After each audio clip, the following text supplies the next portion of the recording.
They did not wear horned helmets. They did not spend their lives raiding and burning. And they were not the savage, illiterate brutes that medieval monks, the very people who wrote most of what we know about them, desperately wanted the world to believe. The Vikings were something far more complex, far more human, and in many ways far more remarkable than the legend that has followed them across 1,000 years of history. The word Viking itself is not what most people think it is. It was never an ethnic label, never a tribal name, and never the term a Norseman would have used to describe himself to a stranger.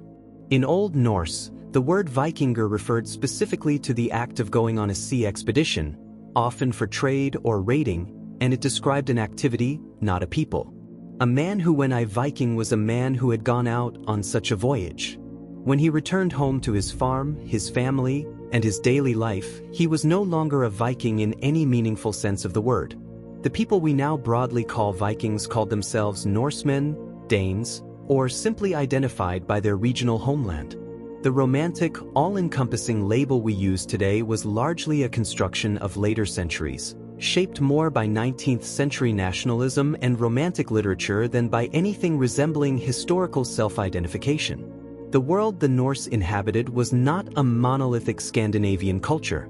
The region we now think of as the Viking homeland, modern-day Norway, Sweden, and Denmark, was divided into dozens of competing chieftaincies, petty kingdoms, and regional identities that were often more different from one another than they were similar. A farmer from the fjords of western Norway would have had little in common with a merchant from the trading towns of southern Denmark. Their dialects differed, their customs varied, and their ambitions pointed in entirely different directions. Norwegian Vikings tended to push west and north, toward the British Isles, Iceland, and eventually North America. Danish Vikings more often targeted the coastlines of Francia and England. Swedish Vikings, known in Eastern Europe as the Varangians, drove deep into the river systems of what is now Russia and Ukraine, building trade networks that stretched all the way to Constantinople and the Islamic Caliphate. Before the Viking Age even began, before the first longship ever crossed the North Sea in anger, Scandinavia already had a long and sophisticated tradition of seafaring that stretched back thousands of years. The Norse did not invent the longship from nothing. They inherited a shipbuilding tradition that had been evolving in the Baltic and North Sea regions since at least the Bronze Age, gradually refining hull designs, sailing techniques, and construction methods across generations of anonymous craftsmen. What the Viking Age represented was not the invention of seafaring but the sudden, dramatic acceleration of it, a combination of improved shipbuilding technology, population pressure, political fragmentation, and opportunity that sent Norse sailors outward in every direction at an intensity the world had never seen before. When historians debate what caused the Viking Age to begin around the late 8th century, they find no single answer, only a constellation of pressures that aligned at precisely the right moment. The Viking longship remains one of the most elegant and technically sophisticated vessels ever constructed in the pre-industrial world. Its design solved a problem that had defeated other shipbuilders for centuries: how to build a vessel that was simultaneously fast on the open ocean, stable in heavy seas, and shallow enough to navigate rivers and beach directly on coastlines without a harbor. The secret lay in the clinker-built hull, overlapping planks riveted together and then caulked with wool soaked in tar, which gave the ship a flexible, slightly springy quality that allowed it to flex with the waves rather than fight against them. These ships had a remarkably shallow draft, sometimes less than a meter of water, meaning a crew could sail from the Atlantic Ocean into a river, row deep inland, beach the ship on a sandy shore, raid a monastery, and be back at sea before any organized defense could arrive. The engineering was not accidental. It was the result of generations of careful, iterative refinement by craftsmen who understood wood, water, and wind at an almost intuitive level. Not all Norse ships were longships. The popular imagination tends to collapse the entire Viking maritime tradition into the single image of the sleek warship, but the Norse actually built a wide variety of vessels for different purposes. The Nar was the workhorse of Norse long-distance trade, a broader, deeper, sturdier vessel designed to carry cargo rather than warriors. These merchant ships were the vessels that made the Norse trading network function, hauling timber, furs, amber, walrus ivory, and enslaved people across thousands of miles of ocean. They were slower than longships and required smaller crews, but they could carry enormous loads and survive the brutal conditions of North Atlantic crossings.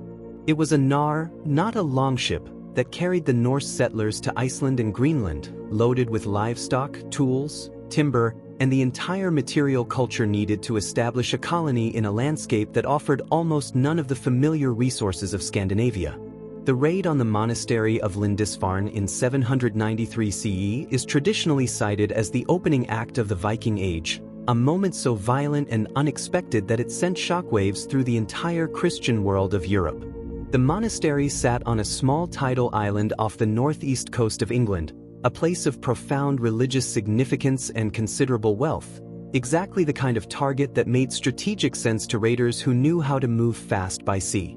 The monk Alcuin of York, writing shortly after the attack, described the horror of his contemporaries in terms that dripped with apocalyptic despair, calling the raid a sign of divine punishment.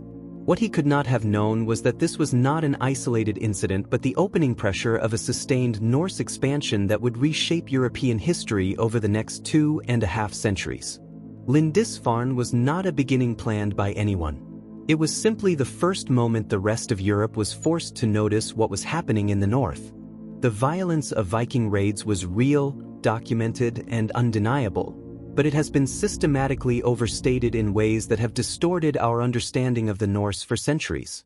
The majority of contact between Vikings and the peoples of Europe, the British Isles, and the Islamic world was not violent at all. It was commercial. Norse traders appear in the market records of Dublin, York, Paris, Kiev, Constantinople, and Baghdad. They bought and sold at established trading posts, negotiated prices, formed partnerships, intermarried with local populations, and settled permanently in dozens of communities across the known world.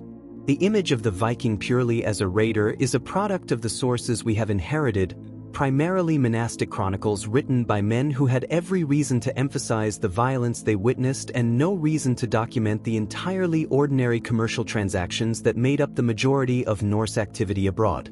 Monks wrote about raids because raids threatened monks. They did not write about market days.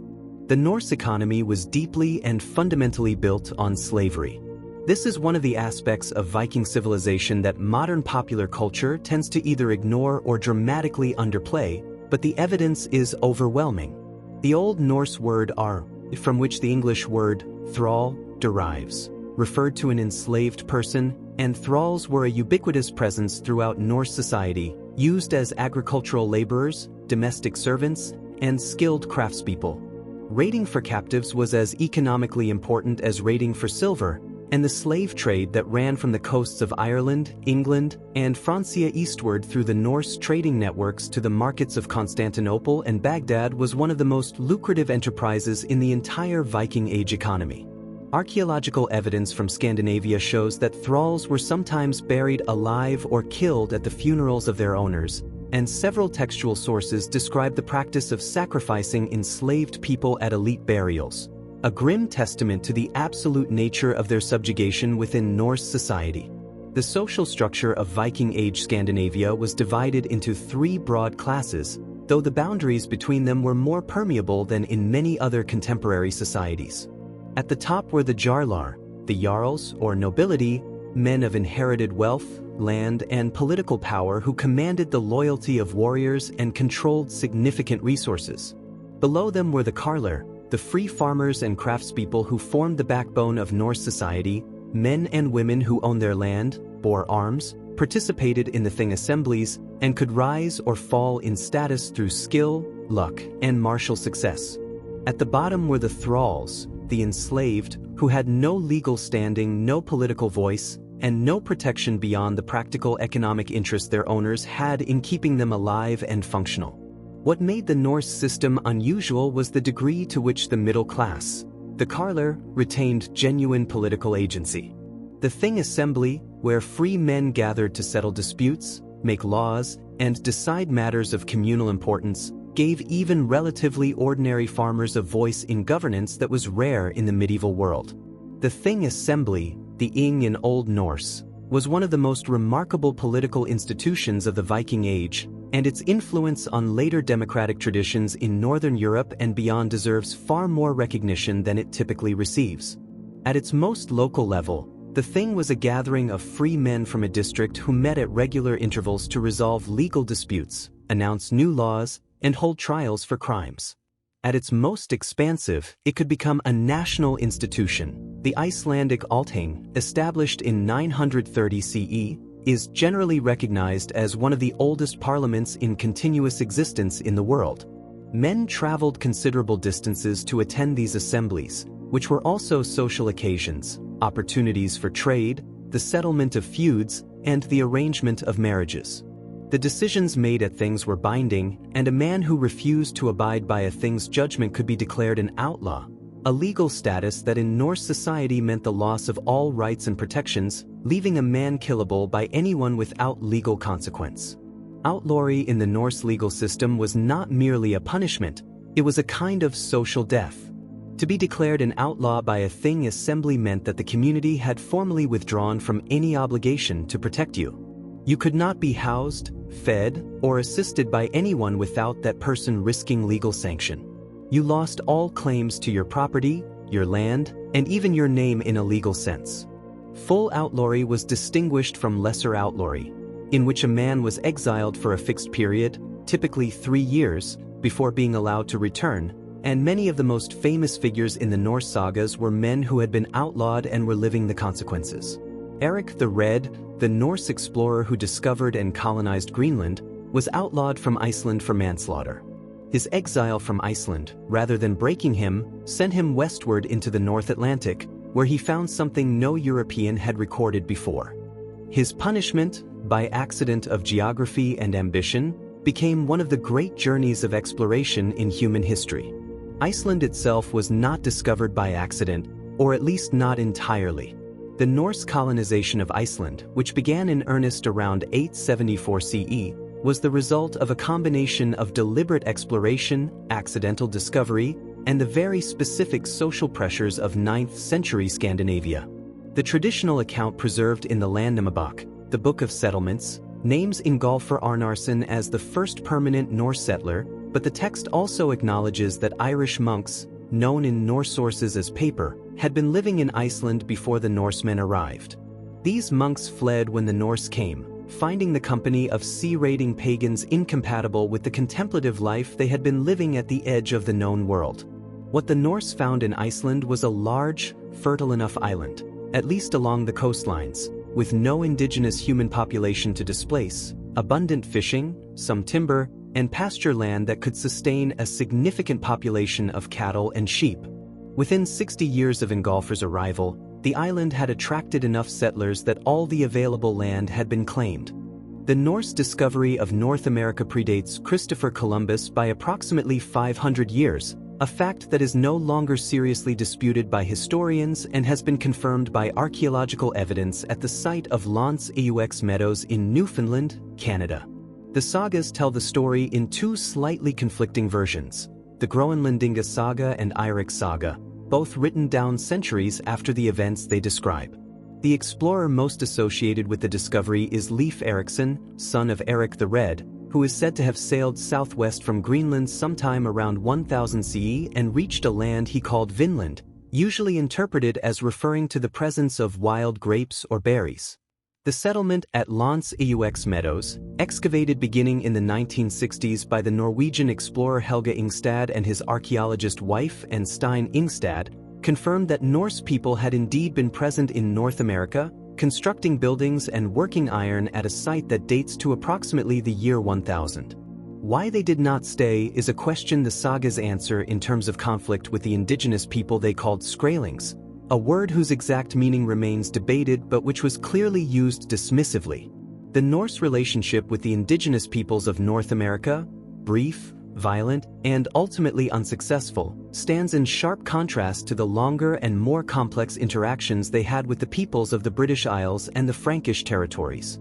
In England, the Norse presence eventually became so dominant in certain regions that an entire area of northern and eastern England came to be known as the Danelaw, a zone where Danish law, Danish customs, and Danish language held sway. The Treaty of Alfred and Guthrum, concluded around 886 CE between the Anglo-Saxon king Alfred the Great and the Danish leader Guthrum, formally recognized this division, drawing a boundary that acknowledged the reality of Norse territorial control over a large portion of England. The cultural legacy of the Danelaw is embedded in the English language itself. Thousands of everyday English words derive directly from Old Norse, including common verbs like take, give, call, and want, as well as nouns like sky, window, knife, husband, and egg. The Norse did not merely pass through England. In many places, they became England. The Norse impact on the British Isles was not limited to England. In Ireland, Norse settlers established the country's first true urban centers. Dublin, Waterford, Wexford, Limerick, and Cork all began as Norse trading settlements, long forts initially, which evolved over time into permanent towns with markets, mints, and craftspeople. The relationship between the Norse and the Irish was complex, shifting constantly between violent conflict and commercial partnership. Intermarriage between Norse and Irish populations was common, producing a hybrid culture that the Irish called Gál Gaedhail, foreign Gaels, people who were neither fully Norse nor fully Irish but something new. In Scotland, Norse influence was even more geographically durable. The Northern Isles of Orkney and Shetland were under Norse control for centuries and were only formally transferred to Scotland in 1468 as part of a marriage dowry. The place names of these islands remain overwhelmingly Norse in origin, a linguistic fossil record of a culture that was once dominant there. The Varangian expansion eastward through the river systems of Eastern Europe represents one of the least known but most consequential chapters of the entire Viking Age. Swedish Norse, referred to in Eastern sources and in the surviving chronicles of the region as Russ, from a word whose origin remains debated but which may derive from the Old Norse word for men who row, established a network of trading posts along the great rivers of what is now Russia, Ukraine, and Belarus. The Dnieper, the Volga, and the Don became highways for Norse traders carrying furs, amber, and enslaved people southward to the markets of Byzantium and the Islamic world, and bringing back silver, silk, spices, and glass in return. The sheer quantity of Islamic silver coins, dirhams, found in Scandinavian archaeological contexts is extraordinary. Hundreds of thousands of coins have been recovered, representing a volume of silver that testifies to the scale and success of this Eastern trade network.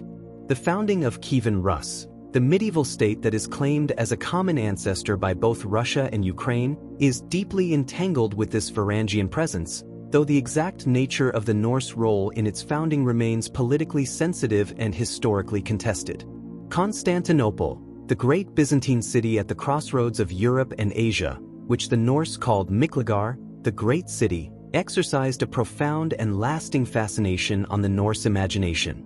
Byzantine gold, Byzantine silk, Byzantine glass, and Byzantine art flowed northward through the Varangian trade routes and have been found in elite Norse graves from Sweden to Norway. The Byzantine emperors, recognizing the military value of these northern warriors, recruited them directly into an elite imperial bodyguard unit known as the Varangian Guard, which served the emperor from around the late 10th century onward. This was not a mercenary arrangement in the casual sense. The Varangian Guard was an institutionalized, prestigious military formation whose members took personal oaths of loyalty to the emperor. Harald Hardrada, Harald Sigurdsson, later King of Norway, served in the Varangian Guard as a young man and rose to considerable prominence in the Byzantine military before returning to Scandinavia to pursue his claim to the Norwegian throne. He would eventually die at the Battle of Stamford Bridge in 1066, in the same year that William the Conqueror, himself a descendant of Norse settlers in Normandy, conquered England. The Norse settlement of Normandy, the region of northern France whose very name derives from Northmen, is one of the most consequential accidents of the Viking Age. In 911 CE, the Frankish king Charles the Simple negotiated an extraordinary agreement with a Norse leader named Rollo, in exchange for Rollo's baptism, his acceptance of Frankish overlordship in name, and his agreement to defend the mouth of the Seine River from other Norse raiders. Charles granted Rollo and his followers permanent rights to settle the territory that would become Normandy. It was a pragmatic solution to a persistent problem. The Franks could not drive the Norse away, so they decided to incorporate them. Within 2 or 3 generations, the Norse settlers of Normandy had adopted the French language, the Christian religion, and the feudal social structures of their new homeland so completely that they were, to all outward appearances, indistinguishable from their Frankish neighbors.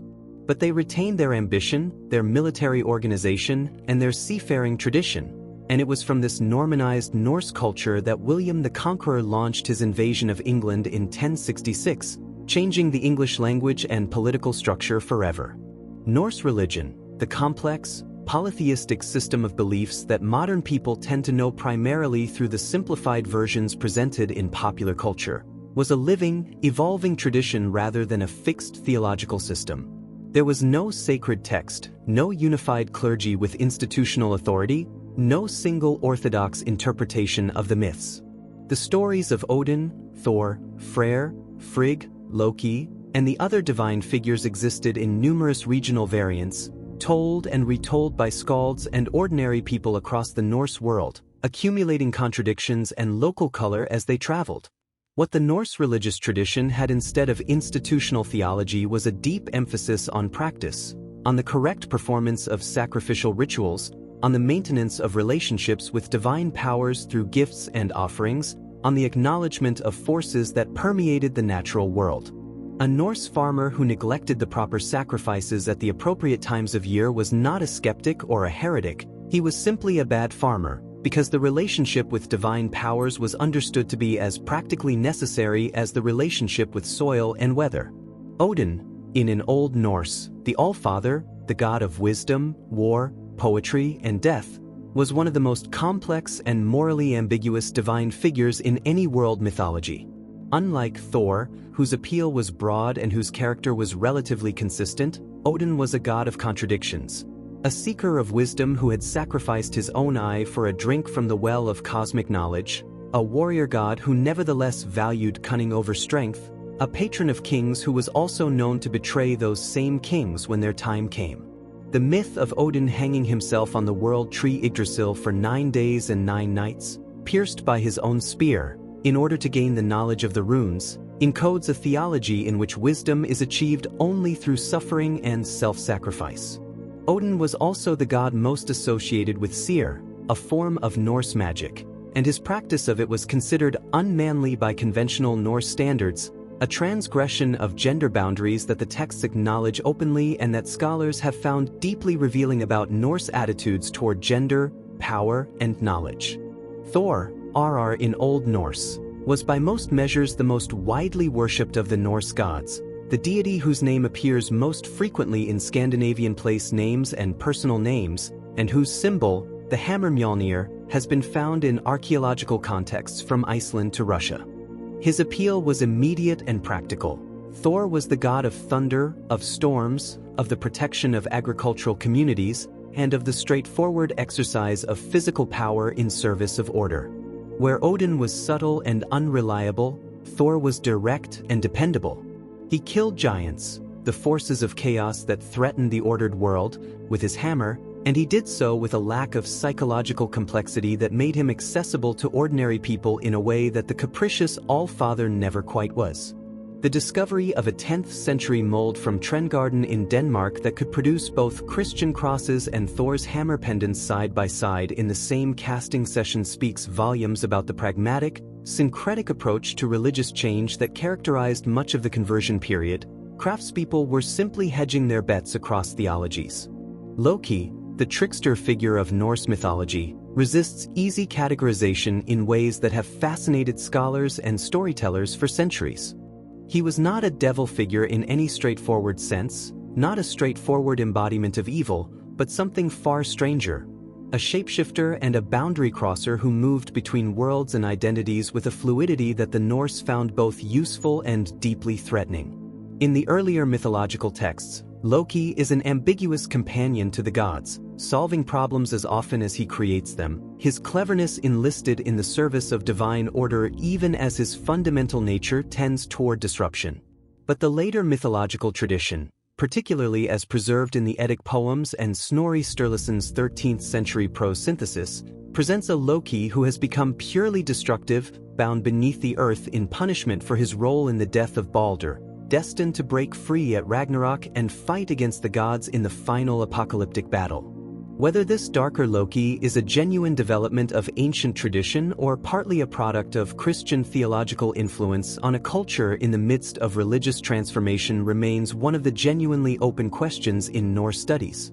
The concept of Ragnarok, the twilight of the gods, the apocalyptic battle at the end of time in which the world is destroyed and reborn, is one of the most distinctive and philosophically interesting features of Norse religious thought. Unlike many apocalyptic traditions, Ragnarok does not offer straightforward salvation to the righteous or punishment to the wicked. The gods themselves die. Odin is swallowed by the wolf Fenrir, Thor kills the Midgard serpent but dies from its venom 9 steps later, Freyr falls to the fire giant Surtur because he gave away his magical sword. The world is consumed by fire and flood. And then, crucially, it is reborn. A new earth rises from the sea, green and fertile. Surviving gods return. 2 humans, hidden in the world tree during the destruction, repopulate the world. The Norse vision of the end was not a terminus but a cycle, a cosmology in which destruction and renewal were not opposites but partners. This cyclical worldview stood in sharp contrast to the linear, once-and-for-all eschatology of Christianity, and its collision with Christian thought during the conversion period produced some of the most interesting theological negotiations of the early medieval world.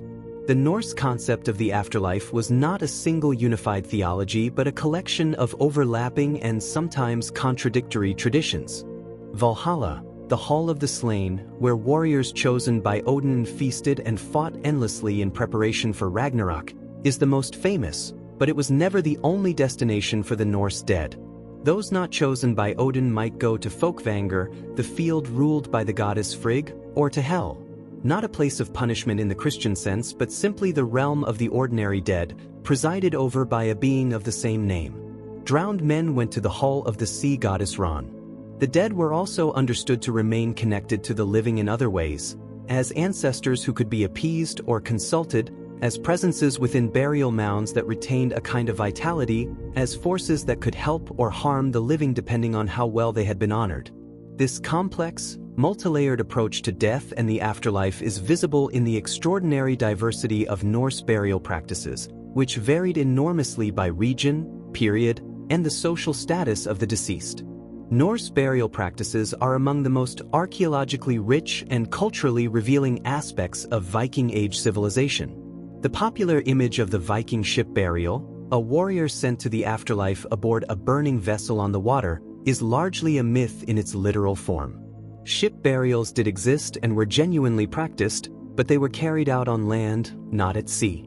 The ship was buried in a mound or trench, sometimes with the deceased inside it, surrounded by grave goods, animals, and occasionally sacrificed companions or enslaved people.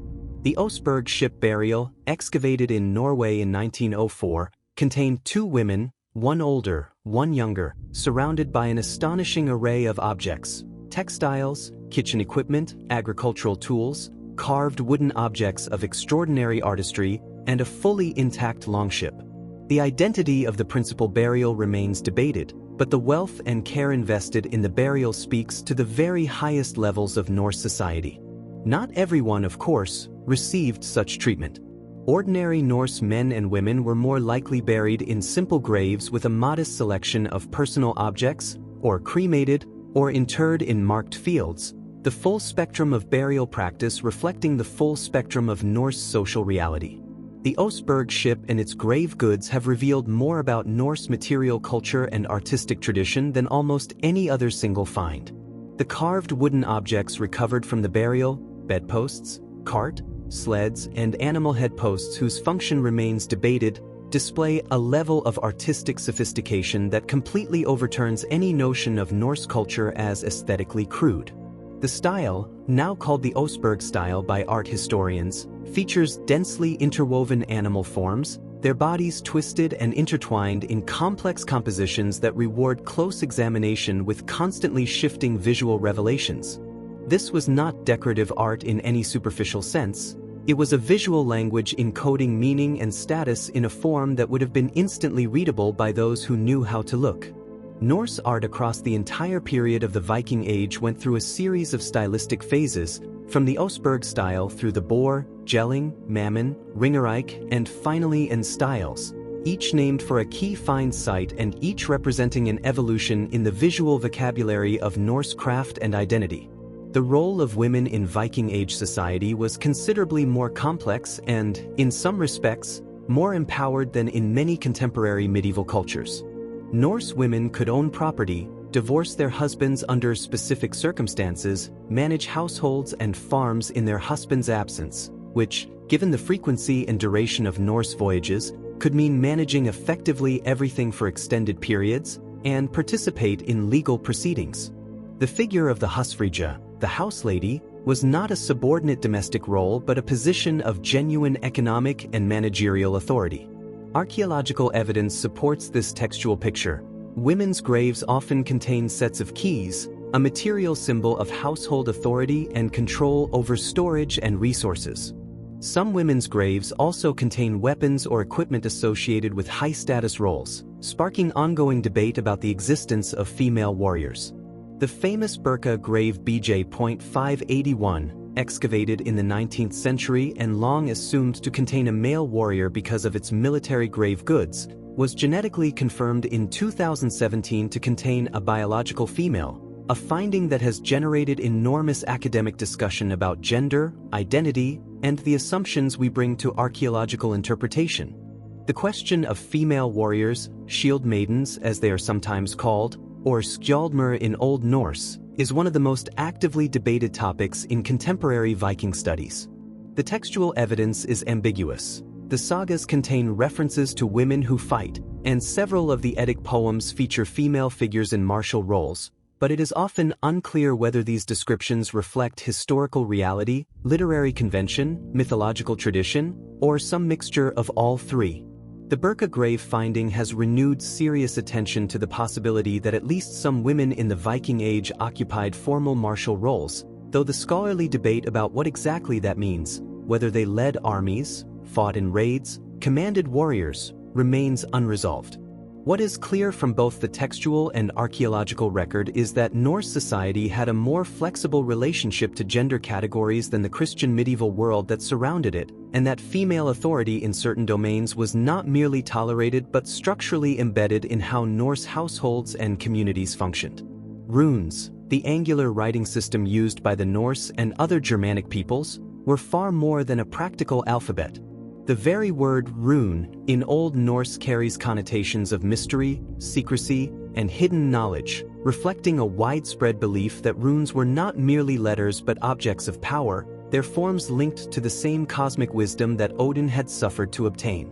Runic inscriptions appear on memorial stones, on weapons and tools, on amulets, on everyday objects, and carved into rocks across the entire Norse world and beyond. The vast majority of surviving runic inscriptions are not dramatic magical incantations but rather prosaic memorial texts, essentially the Viking Age equivalent of a gravestone epitaph, but the magical and practical uses of runes existed alongside the mundane ones. Certain rune combinations, called bindruns, were believed to activate specific properties. Runes were carved on sword hilts for victory, on boat timbers for safe passage, on the doorposts of homes for protection. The belief in the power of correctly inscribed symbols to affect physical reality was not peripheral to Norse religious life, it was embedded throughout it. The skaldic tradition, the formal poetry composed and performed by professional Norse court poets, represents one of the most technically demanding poetic traditions in any world literature. Unlike the relatively straightforward narrative verse of the Eddic poems, skaldic poetry was characterized by an almost impossibly complex web of formal constraints. Intricate meters, mandatory alliteration, and above all the kenning, a compound metaphorical expression in which a simple noun was replaced by an elaborate figurative phrase. The sea was not the sea but the whale road or the swan's bath. A warrior was not a warrior but a feeder of ravens, or a tree of swordplay. Gold was the fire of the sea, or the sweat of the earth. A good skald could layer kennings within kennings, constructing a single poetic line of such compressed complexity that its full meaning required considerable unpacking. These poems were composed in honor of specific kings and earls, celebrating battles, describing events, preserving praise for patrons who rewarded their poets with silver and status. Because they were composed about specific, documented events, they represent one of the most valuable historical sources we have for the Viking Age, provided you can decode them. The Eddic poems, preserved primarily in the 13th century Icelandic manuscript known as the Codex Regius, represent the other great tradition of Norse poetry, and their survival is one of the more remarkable accidents of medieval literary history. Written in relatively simple, direct verse compared to the complexities of skaldic poetry, the Eddic poems encompass mythological narratives, cosmological accounts, heroic legends, and gnomic wisdom literature, advice poetry of the kind collected in the Havamal, which presents itself as the wisdom of Odin speaking directly to humanity. The Havamal contains passages of shrewd, worldly wise counsel on friendship, caution, generosity, and the management of social relationships that read, even in translation, with the directness and clarity of lived human experience. A man should be moderately wise, not overwise. The happiest people are those who know just enough. This kind of practical wisdom sits alongside mythological narrative and magical formula in the Eddic corpus, giving it a breadth that reflects the full range of Norse intellectual and spiritual life. The Norse sagas, the great prose narratives of Iceland, composed and written down primarily in the 13th and 14th centuries, represent one of the most extraordinary achievements in medieval world literature and the single richest source of information about Viking Age life that we possess. Unlike the chronicles of continental Europe, which were typically written by clerics in Latin and focused on the actions of kings and church institutions, the Icelandic sagas were written in the vernacular, by Icelanders for an Icelandic audience, and they focused on the lives of farmers, traders, chieftains, explorers, and ordinary men and women with a specificity and psychological realism that is genuinely unusual for the period. The family sagas, the Islandingasogur, describe the lives of Icelandic farming families across generations, tracing feuds, marriages, legal disputes, and acts of violence with a narrative technique that manages to feel simultaneously distant and intimate. The King's Sagas, the Konungasagur, present the lives and deeds of Scandinavian monarchs. The legendary sagas blend history with mythology. Together they constitute a body of narrative literature without parallel in medieval Europe.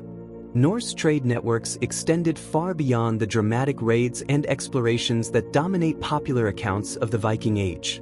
The Norse were among the most commercially active people in the early medieval world, and their trading operations connected markets that had previously had little or no direct contact with one another. Furs from the forests of Scandinavia and northern Russia reached the markets of Constantinople and Baghdad. Walrus ivory from the Arctic, harvested in the Norse hunting grounds of Greenland and northern Norway, substituted for elephant ivory in European markets for centuries. Baltic amber moved southward along the same river routes that carried enslaved people eastward. Frankish wine and glass moved northward. Silk from the Byzantine and Islamic worlds appeared in Norse graves as far north as the Norwegian coast. The silver that flowed through the Norse trading system in such extraordinary quantities, primarily Islamic dirhams from the silver mines of Central Asia, was the lubricant of a commercial network that functioned with a sophistication that belies any simple notion of the Vikings as mere raiders. They were, first and fundamentally, business people, though they were not above taking by force what they could not obtain by trade. Hedeby, known in Old Norse as Hyaber, was one of the great trading cities of the Viking Age, located in what is now the German state of Schleswig-Holstein near the modern Danish border. At its peak in the 9th and 10th centuries, Hedeby was one of the largest urban centers in northern Europe, a bustling, cosmopolitan market town where merchants from Scandinavia, the Frankish world, the British Isles, and the eastern trade routes converged to buy and sell. Archaeological excavations at Hedeby have revealed a densely settled, planned urban environment with wooden buildings lining organized streets, a harbor equipped to handle significant maritime traffic, and evidence of a wide range of craft production, glassworking, comb-making from antler and bone, textile production, blacksmithing, and jewelry manufacture. The material culture found at Hedeby reflects the extraordinary reach of the Norse trading network, Byzantine silk fragments, Rhenish pottery, Arabic coins, Irish metalwork, and Baltic amber have all been recovered from the site. Hedeby was destroyed by Harald Hardrada in 1050 and never recovered its former prominence, but its brief century of flourishing stands as evidence of what Viking Age urbanism could achieve. The role of silver in the Viking Age economy deserves particular attention because it was genuinely central to how the Norse understood and practiced commerce. Unlike economies built around coined currency with fixed denominations, the Norse operated on a system of bullion economy. What matters is not the form of the silver but its weight. A Norse merchant would carry silver in many forms: coins, often clipped or cut into fragments, ingots, arm rings, and decorated jewelry, all of which could be weighed out to make payment. The characteristic hack silver found in Norse hoards, pieces of silver objects cut to specified weights, reflects this practical approach to monetary exchange.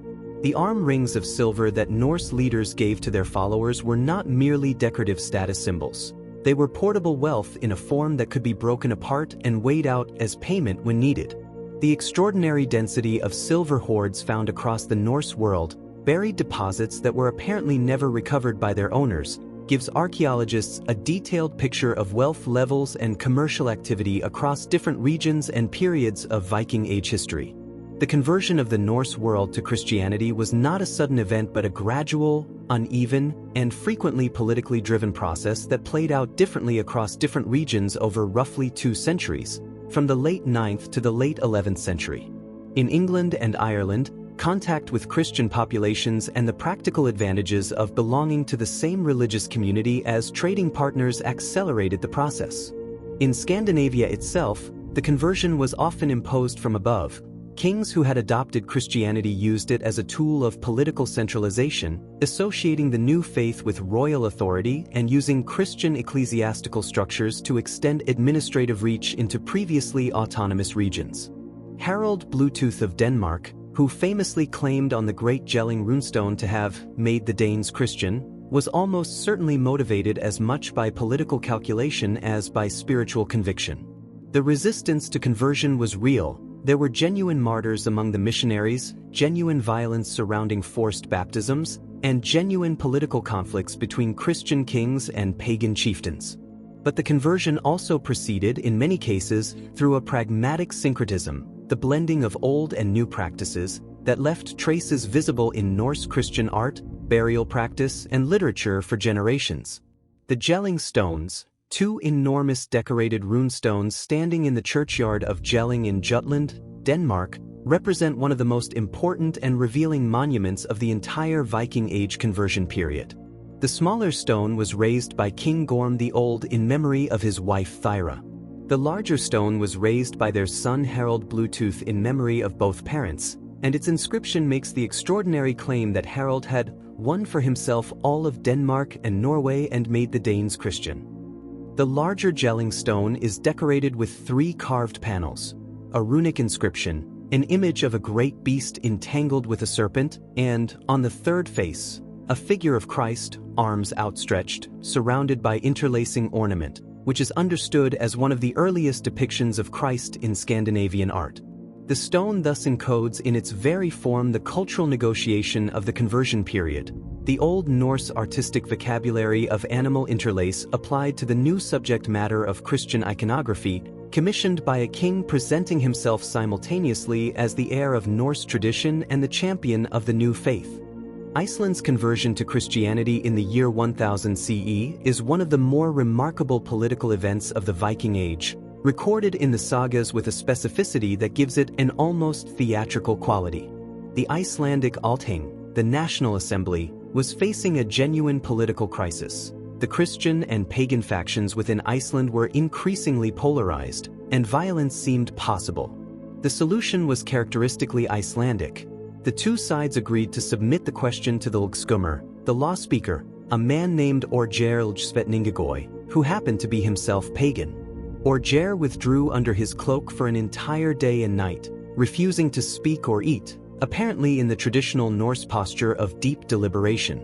When he emerged, he declared that Iceland would adopt Christianity as its official religion, while privately allowing the old practices of sacrifice and infant exposure to continue for those who chose them. It was a politician's solution rather than a theologian's, sacrificing doctrinal purity for social cohesion, but it worked, and Iceland transitioned to Christianity without significant violence. The Norse had a sophisticated and nuanced understanding of magic that distinguished between different types of practice and assigned them very different social meanings.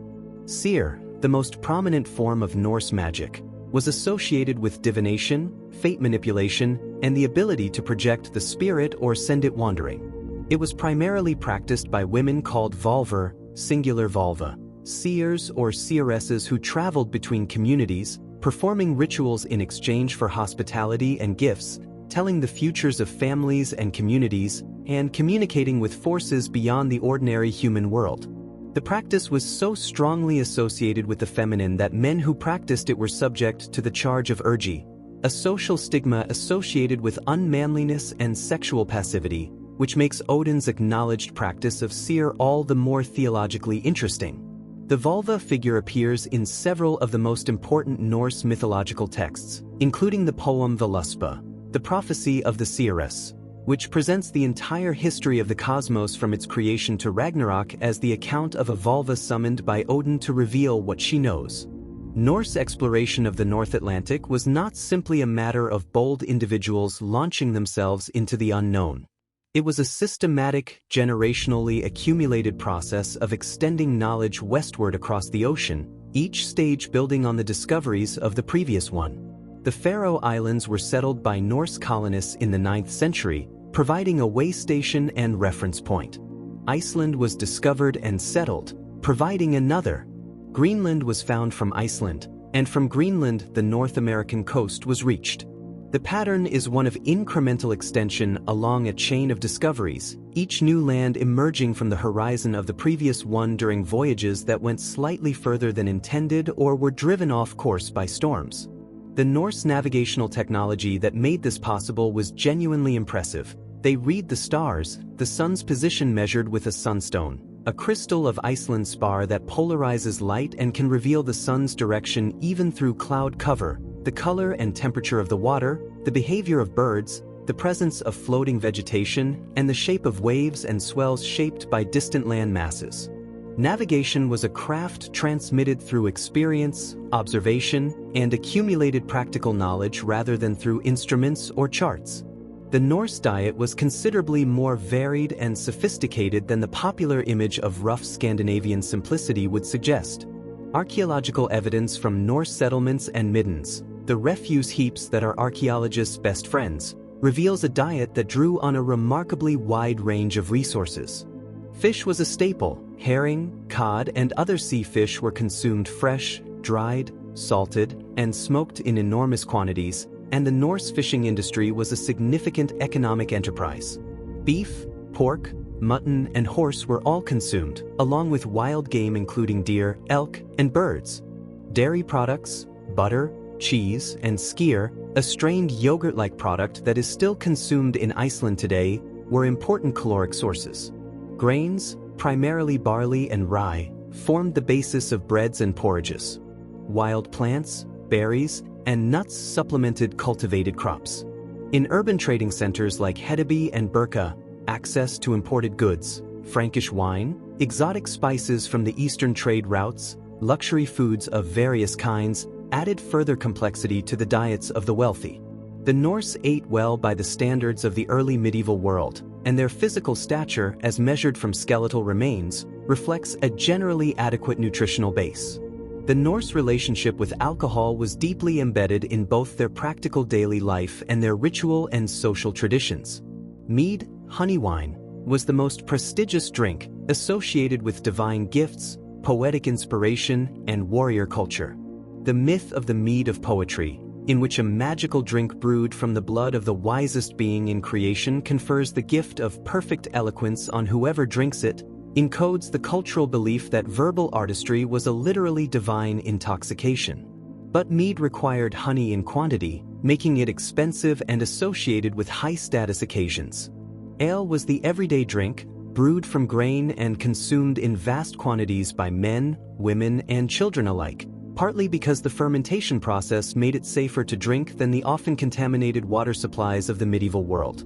At feasts, the great communal occasions of Norse social life, drinking was not merely celebratory but ritually structured.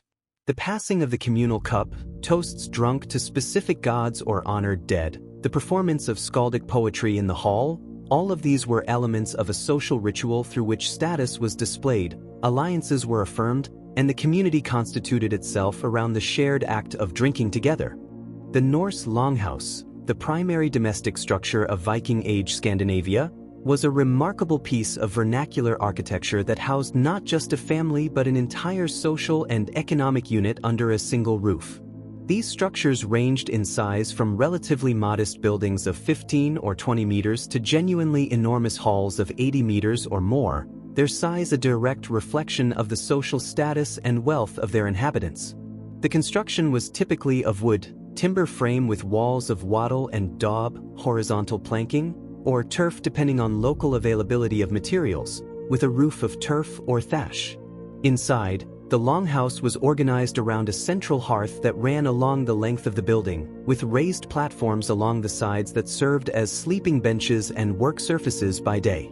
The absence of windows meant that smoke escaped primarily through a hole in the roof, giving these buildings an atmospheric dimness and smokiness that was simply accepted as the normal condition of domestic life. Livestock were often housed in one end of the longhouse during winter, their body heat contributing to warming the structure and their presence requiring daily management that was tightly integrated with household routine.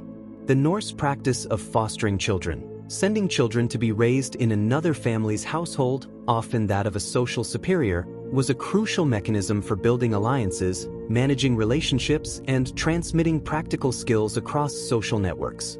A boy sent to be fostered by a more powerful chieftain returned home years later with connections, skills, and a bond of loyalty to his foster father that could be socially and politically invaluable.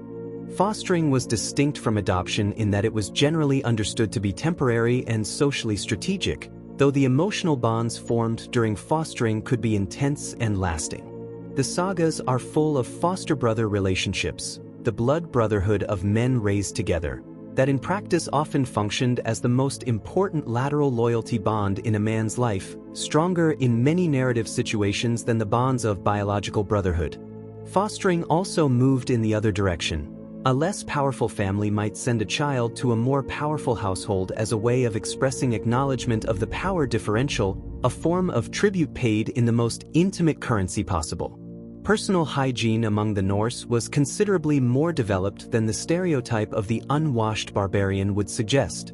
Arab writer Ahmad ibn Fadlan, who encountered a group of Rus traders on the Volga in 922 CE and left a detailed and remarkably candid account of his observations, actually criticized the Norse for their communal approach to washing. They passed a single bowl of water around for everyone to wash their face and blow their nose in, which he found disgusting by the standards of Islamic personal hygiene norms. But the critique itself acknowledges that the Norse were washing. Archaeological evidence from Norse settlements consistently includes combs, often elaborately decorated, tweezers, ear spoons, and other grooming implements. Sagas make reference to the importance of personal appearance and to the social disadvantage of being poorly groomed. English sources, somewhat notoriously, complained that Danish settlers were winning the attention of local women by combing their hair and bathing more regularly than Englishmen. The Norse were not clean by modern standards, but they were demonstrably conscious of personal appearance and maintained grooming practices that were meaningful within their cultural context. The phenomenon of the berserker in Old Norse, is one of the most discussed and least fully understood elements of the Norse warrior tradition. The word itself is of uncertain etymology, with competing interpretations suggesting either bearshirt, a warrior clothed in or possessed by bear spirit, or bear of shirt, a warrior who fights without armor. What the sources agree on is the phenomenon itself. Certain warriors in a battle state abandoned normal rational self-control and entered a condition of extraordinary aggression, apparently insensible to pain, unresponsive to commands, and capable of fearsome physical violence. The sources describe berserkers shaking, howling, biting their shields, and then entering battle in a state that appeared to transcend ordinary human capacity. What caused this state? Whether religious ritual, specific substances, psychological self-conditioning, or some combination, remains debated. What is clear is that berserkers were socially problematic in peacetime.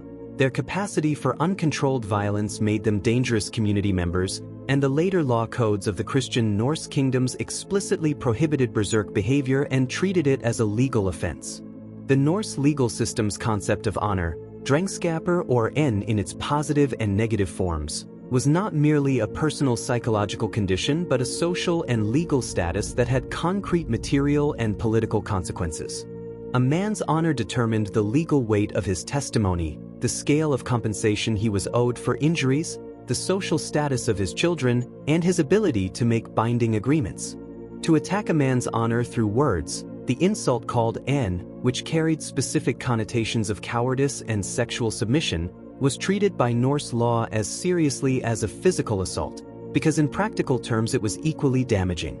A man publicly called a ninger, a person without honor, had either to respond with violence or legal action, or accept a social diminishment that affected every aspect of his public life. This legal and social structure around honor had a direct effect on Norse patterns of violence. Many of the feuds and killings described in the sagas began with verbal insults that the law itself treated as serious provocations, creating a social environment in which violence was a predictable and in some ways legally sanctioned response to certain categories of speech. The Norse world was connected to the Islamic world not merely through trade but through a genuine, documented intellectual and cultural exchange that has left traces in both directions. Arabic geographers and travelers documented the Norse in considerable detail. In addition to Ibn Fadlan's extraordinary account of the Volga Rus, the geographer Al-Idrisi produced maps of Scandinavia, and several Arabic texts contain descriptions of Norse customs, appearance, and commercial practices that provide perspectives entirely absent from the European Christian sources.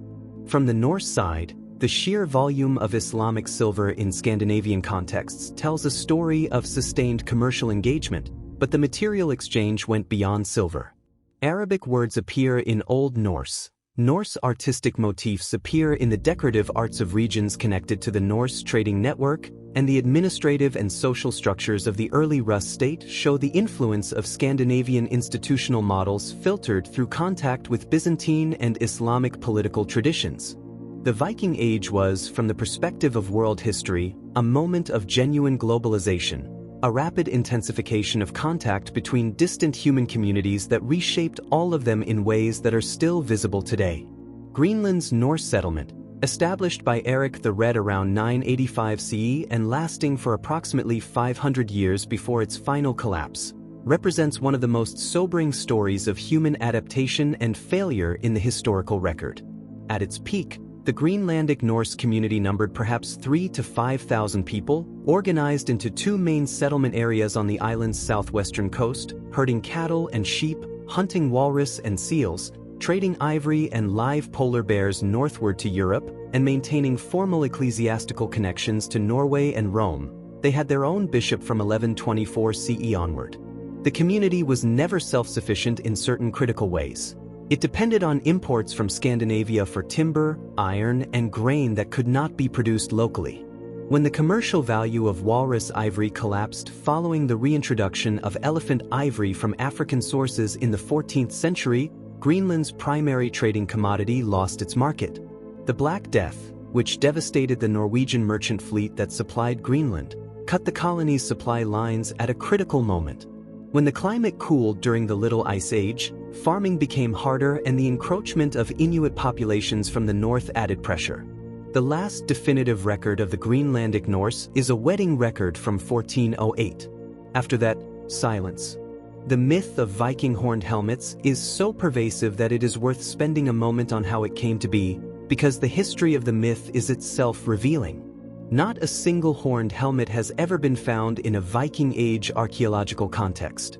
The few genuine horned helmets from Scandinavia, notably the spectacular examples from Vexo, Denmark, date to the Bronze Age, more than 1,000 years before the Viking Age began, and were almost certainly ceremonial objects rather than battlefield equipment. The actual Viking Age helmets we know from archaeological finds are simple iron or leather constructions with nose guards, practical combat equipment that offered real protection without the aerodynamic absurdity of projecting horns. The horned Viking entered popular culture primarily through the theatrical costume designs of 19th-century Romantic opera, particularly the productions of Wagner's Ring Cycle, which drew on Norse mythology, and through the enthusiastic nationalism of Scandinavian artists and writers who were constructing a heroic Norse identity for contemporary political purposes. By the time Hollywood got hold of the image in the 20th century, the horned helmet had become so thoroughly entrenched that no amount of archaeological clarity has been able to dislodge it from the popular imagination. The longship's construction reveals a deep and sophisticated knowledge of materials science that was entirely empirical, built from observation and generational experience rather than theoretical understanding. The Norse shipbuilders' choice of oak for the hull planking was not arbitrary. Oak is dense, hard, resistant to splitting along the grain, and possesses a natural flexibility that allows it to absorb impact without catastrophic failure. The radially split planks, cleaved from the log rather than sawn, preserved the wood's natural grain structure, making them stronger and more water-resistant than sawn lumber. Pine and fir were used for different structural elements where their different properties were advantageous. The iron rivets used in clinker construction were hand-forged, their heads carefully shaped to distribute stress evenly across the plank surface. The caulking material, wool soaked in pine tar, swelled when wet, creating a tighter seal under the very conditions of use where it was most needed. Every element of a Norse longship represented a practical engineering solution arrived at through generations of testing under the most demanding possible conditions, the actual North Sea and North Atlantic, where failure was not a design problem but a death sentence. The Norse colonies in the British Isles left a linguistic legacy that is in some ways more durable than their political one. In northern England, the proportion of place names of Scandinavian origin is extraordinary. Place names ending in by, farm, village, Derby, Whitby, Selby, Thorpe, outlying farm, Scunthorpe, Althorpe, Thwaite, clearing, Braithwaite, Slaithwaite, Toft, homestead, and Wick, bay, creek, point unmistakably to Norse settlement patterns preserved in the landscape for 1,000 years. In Scotland's northern and western Isles, the Norse toponymic presence is even more dominant. Virtually every significant geographical feature in Orkney and Shetland carries a Norse name. The street names of York, a city the Norse called Jorvik and governed as a capital of Viking-era Northumbria, include Gudramgate, Gilligate, Skeldergate, Micklegate, and dozens of others whose Norse elements are clearly visible even to casual observation.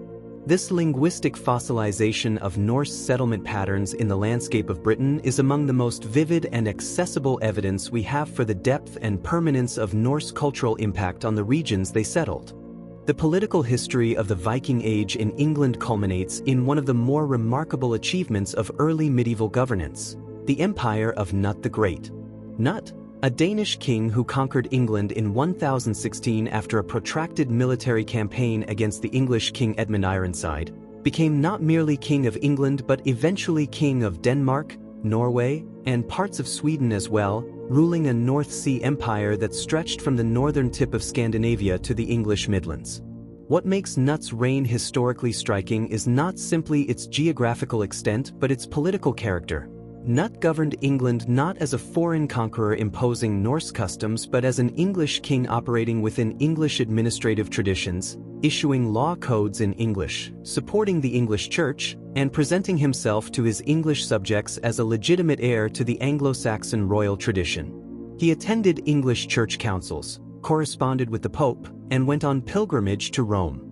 The pragmatic cultural flexibility that characterized Norse engagement with the wider world throughout the Viking Age was perhaps never more consequentially demonstrated than in the reign of a Danish king who made himself, by all available measures, one of the most effective rulers England had in the entire medieval period.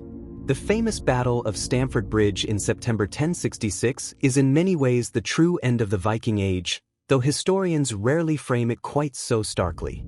Harald Hardrada, King of Norway, veteran of the Varangian Guard, one of the most formidable military figures of his generation, led a Norwegian invasion force into northern England, claiming the English throne on the basis of a dynastic argument so tortured that even contemporary supporters found it unconvincing. The English King Harold Godwin's son marched his army north at extraordinary speed and caught the Norwegian force by surprise at Stamford Bridge in Yorkshire. The battle that followed was decisive. Harold Hardrada was killed, the Norwegian army was shattered, and the survivors were permitted to sail home in the remnants of their fleet.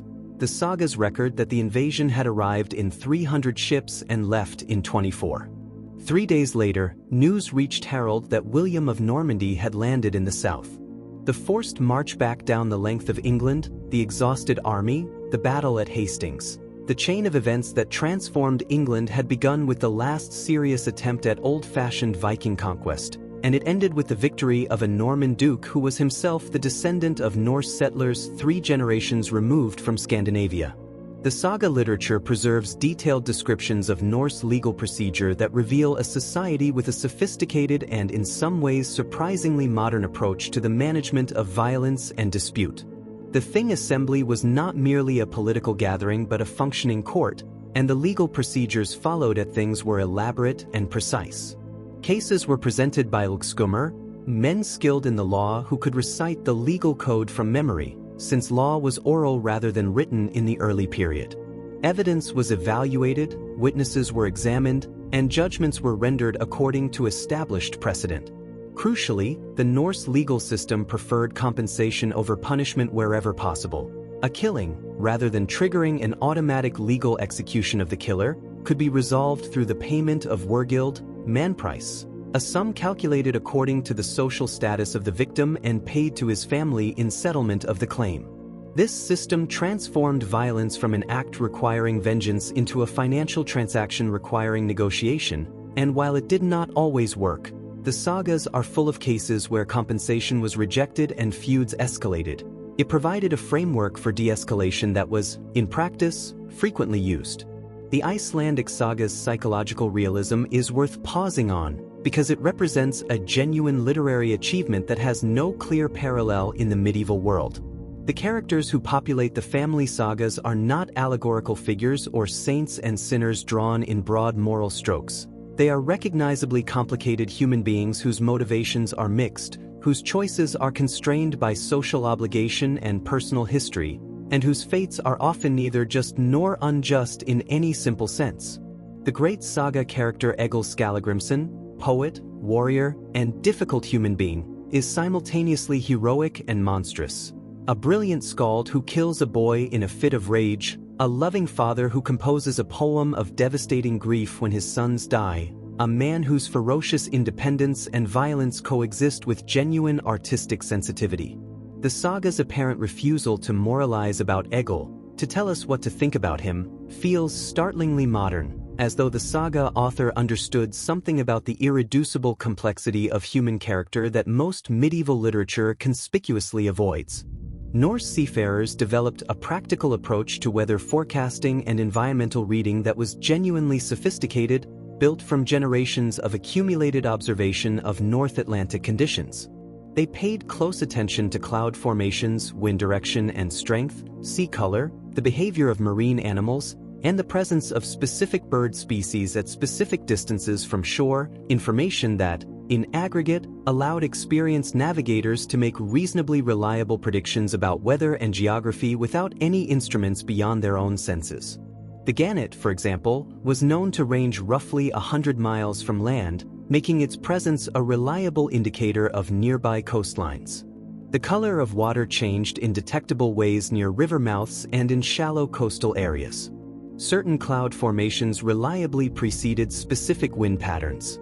This knowledge was not written down. It was transmitted orally and through apprenticeship, demonstrated through practical experience, and validated by the most rigorous possible testing. The actual survival of voyages that would kill anyone who got them wrong. The loss of this knowledge, as Norse seafaring traditions declined and the navigational infrastructure of the Viking Age dissolved, represents an intellectual heritage that was never fully recovered. The relationship between the Norse and the Christian Church evolved dramatically over the course of the Viking Age, moving from the violent antagonism of the early raid period to a complex accommodation and eventual synthesis.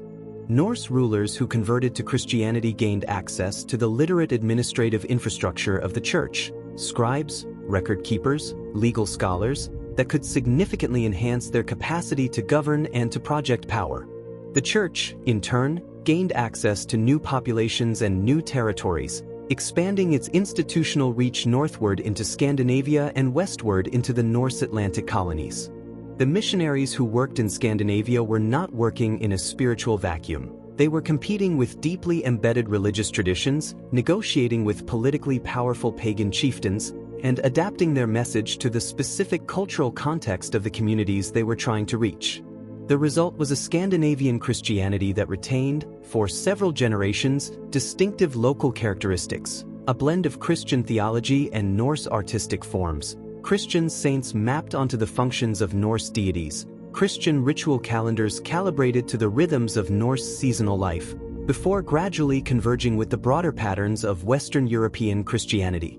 The Norse understanding of fate, WRD in Old English, skjolder, or the concept embodied by the Norns in Norse mythology, was one of the most philosophically distinctive aspects of their worldview. The three Norns, Verandi, and Skuld, conventionally translated as past, present, and future, were believed to weave the fates of gods and humans at the root of the world tree Yggdrasil, determining the length and character of each life with an authority that not even the gods could override.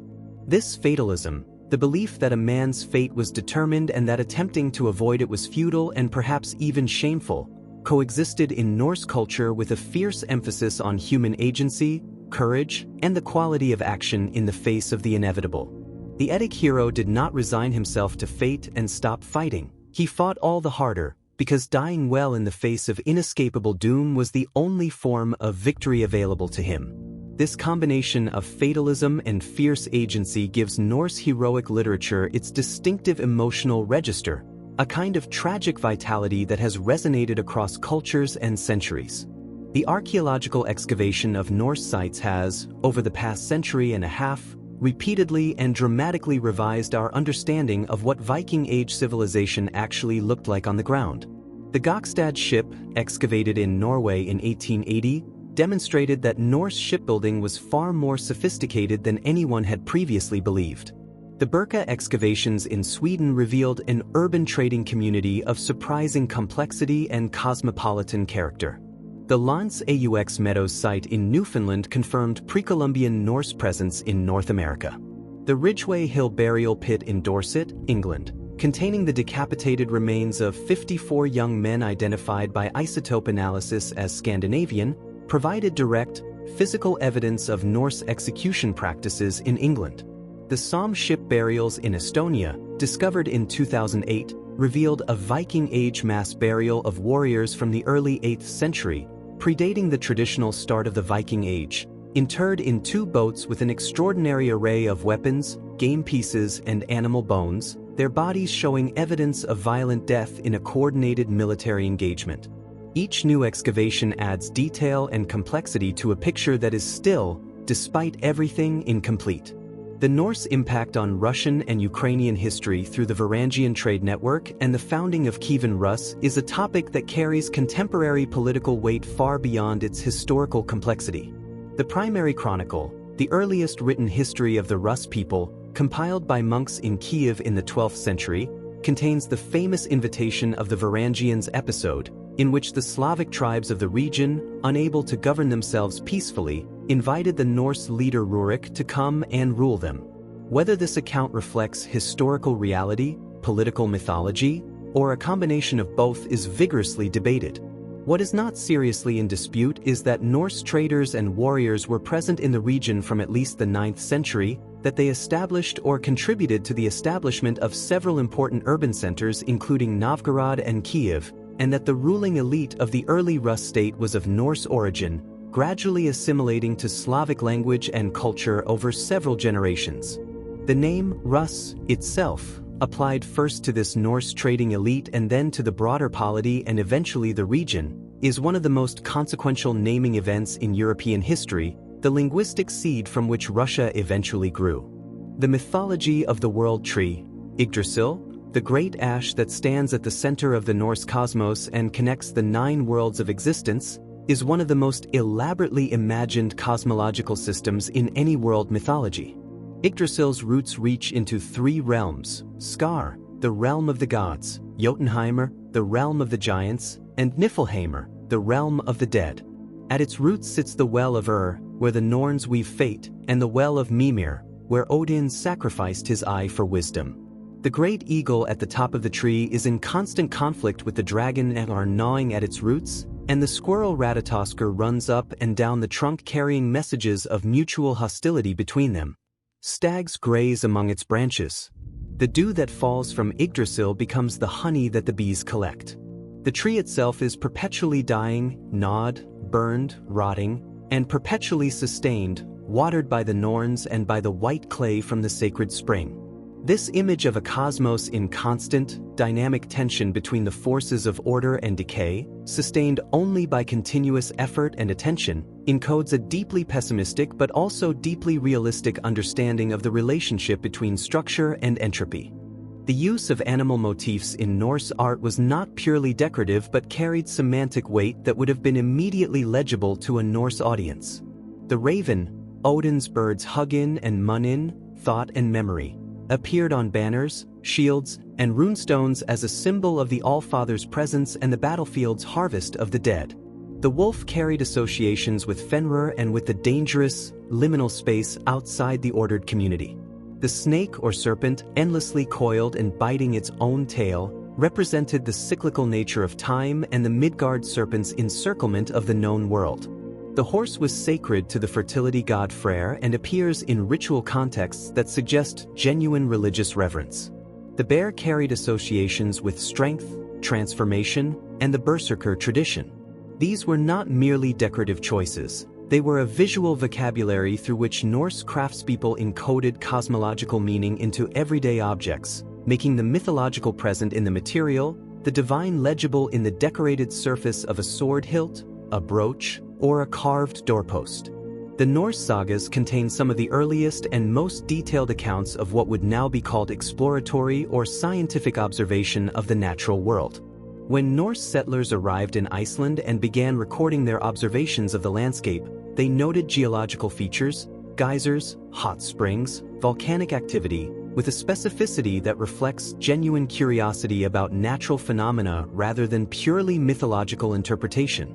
The geysers of Iceland appear in the sagas under their own Icelandic names, described in terms that prioritize their observable behavior. The strange summer nights, when the sun barely sets, are recorded with evident wonder. The aurora borealis, the northern lights, appears in Norse sources as a natural phenomenon with its own aesthetic power. While the Norse certainly embedded these natural phenomena in mythological frameworks, they also observed and described them with an attentiveness to empirical detail that suggests a genuine engagement with the world as it actually presented itself to the senses, independent of what myth said it should look like. The physical evidence of Viking Age craftsmanship recovered from archaeological sites across the Norse world consistently surprises viewers expecting primitive workmanship. The jewelry found in Norse hoards and graves includes filigree work of extraordinary delicacy, fine silver wire twisted and granulated into patterns of almost impossible intricacy, alongside masterpieces of relief casting in which complex three-dimensional scenes emerge from the surface of small silver or gilt bronze pieces. The Ribe Viking Center in Denmark and the reconstructed Norse craft workshops at sites like Hedeby have demonstrated through experimental archaeology that replicating this level of craftsmanship requires not merely technical skill but the kind of sustained practice across years that implies a professional craft tradition with formal apprenticeship structures. Norse craftspeople were not hobbyists or occasional practitioners. They were trained specialists who dedicated their working lives to the mastery of specific techniques, and the objects they produced were valued accordingly, circulating as high-status gifts, trade goods, and demonstrations of the wealth and connections of their owners. The physical appearance of the Norse, as reconstructed from skeletal analysis and the occasional textual description, was unremarkable by the standards of Northern European genetics. They were fair to ruddy in complexion, ranging in height from short to moderately tall, muscular from a life of physical labor, frequently marked by the injuries and diseases of a world without effective medicine. What the skeletal evidence also reveals, however, is the toll of Viking Age life. Healed fractures, evidence of blade injuries, severe dental wear from the grit in stone-ground flour, the bone changes associated with heavy physical labor from an early age, and the shortened lifespans that reflect a world where infection, injury, and childbirth were all potentially fatal. The romantic image of the vigorous, battle-hardened Norse warrior coexists uncomfortably with the archaeological reality of populations in which average life expectancy was short, infant mortality was high, and the physical cost of daily existence was written permanently into every skeleton. One of the most extraordinary and least known aspects of the Viking Age is the Norse presence in the Mediterranean, where Scandinavian warriors appeared not merely as occasional travelers but as documented participants in the major military conflicts of the region. Norse mercenaries fought for Byzantine emperors in Sicily, in the Balkans, and in the Holy Land. They appear in Arabic chronicles of the 10th and 11th centuries as ferocious fighters employed by various powers in the political struggles of the Islamic world. Runic inscriptions, the characteristic calling cards of Norse travelers, have been found carved into the marble banisters of the Hagia Sophia in Constantinople, into the stonework of Piraeus Harbor in Greece, and in various other locations around the Mediterranean that testify to Norse travelers who felt the apparently irresistible urge to record their own names wherever they went. The Hagia Sophia inscriptions, most of them damaged and illegible, include at least one that can be read as the name Halfdan, an unremarkable Norse name that becomes remarkable when you find it carved into one of the most important buildings in the Byzantine world. The Norse relationship with death was shaped by a belief system that made dying well, dying with courage, in a manner that would be remembered and celebrated, at least as important as living well. The concept of drengskaper, the quality of a true warrior, a man of spirit and honor, extended into the manner of death. A man who died badly, showing fear, begging for mercy, or dying of illness without the compensation of any prior glory, had failed a final social and existential test. The saga literature repeatedly emphasizes dying speeches, final acts of defiance, and the cultivation of composure in the face of death as markers of true character. This is not merely literary convention. The burial practices and the observable social structures of Norse warrior culture reinforced it at every level. The warrior who died in battle had, by the logic of the Norse worldview, achieved the optimal outcome available to him. A death with witnesses, a death worth commemorating, a death that secured his reputation for the generations that would tell his story afterward. In a world where writing was limited and institutional memory was short, the story you left behind was the only immortality available. The Norse concept of hammer, the shape or form, and huger, the mind or spirit, reflected a sophisticated understanding of identity as something that was not fixed, not limited to the physical body, and not entirely under conscious control. Certain individuals were believed capable of heimferðir, shape journeys, in which the spirit or shape of a person traveled while the body remained behind, sleeping or in a trance. The Agi Einhammer, the not one-skinned, was a person of exceptional power, capable of taking the forms of animals, particularly the bear or the wolf. This belief in the fluidity of the boundary between the human and the animal, between the ordered community and the wild forces outside it, permeates Norse mythology, which is populated by shapeshifters from Odin down to the most minor supernatural figures. It also, perhaps, helps explain the cultural logic of the berserker. A warrior who took on the qualities of a bear or a wolf in battle was not merely metaphorically fierce, but was understood to be channeling a genuine non-human power, crossing the boundary that separated civilization from the wilderness that surrounded it. The final years of the independent Norse world, the late 11th and 12th centuries, saw the gradual but irreversible integration of Scandinavian societies into the broader structures of European Christian civilization. The Norse kingdoms, Denmark, Norway, and Sweden, were becoming recognizable medieval European monarchies, with feudal structures, episcopal hierarchies, written law codes, and royal courts organized along increasingly familiar lines. The Thing assemblies persisted but were increasingly subordinated to royal authority. Latin literacy spread through ecclesiastical networks. The Old Norse oral poetic traditions continued in Iceland, preserved by a culture that maintained its distinct institutional character longer than most of the Norse world. But even in Iceland, the conversion to Christianity and the gradual development of written culture was transforming the context in which the old traditions survived. What the Norse had been, decentralized, ocean-going, pagan, organized around the hall and the assembly and the longship, was giving way to something more familiar, more legible to the European present, but also, in its own way, something that had already changed the world beyond any possibility of reversal. The enduring fascination with the Vikings in modern popular culture, the television series, the films, the novels, the video games, the tattoos, the brewery names, the sports team mascots, reflects something genuine even when it gets the history spectacularly wrong. The Norse of the Viking Age were, by any reasonable measure, one of the most consequential civilizations of the early medieval world.